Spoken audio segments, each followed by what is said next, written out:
In today's video, I'm going to teach you how to set a stop loss order on Robinhood. This can be an incredibly helpful tool to help manage risk and protect your investments if the price of a stock or ETF starts to fall. I'll walk you through each step, so don't worry if you're new to this process, just follow along and you'll be able to set a stop loss order with confidence by the end of this guide. To start, open the Robinhood app on your mobile device or go to the Robinhood website on your computer. If you aren't already logged in, enter your login credentials to access your account.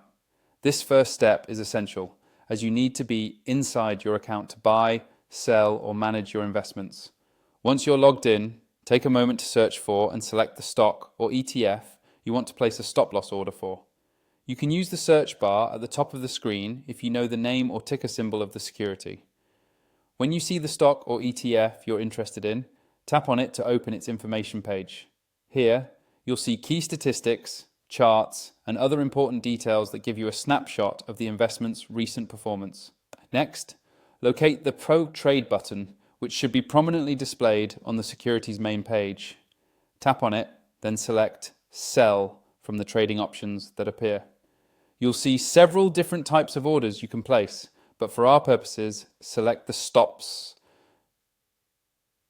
loss order type. The stop loss order is designed to help minimize potential losses by automatically triggering a sale if the security's price falls to a certain level. Now you'll enter your stop price. This is the specific price at which you'd like Robinhood to automatically sell your shares if the price dips to or below that level. Take your time considering your stop price. Think about how much risk you're willing to take. Setting the stop price too close to the current price might cause an order to trigger after normal fluctuations. Setting it too far away could expose you to unnecessary loss. After that, decide on the number of shares you'd like to sell once your chosen stop price is reached.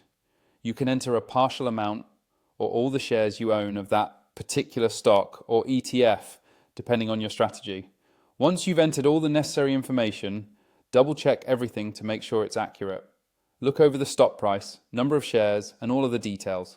This is a good opportunity to catch any mistakes before you go any further. Finally, when you're confident everything looks right, click the Submit button to place your stop loss order. Robinhood will confirm that your order has been received and your stop loss is now set.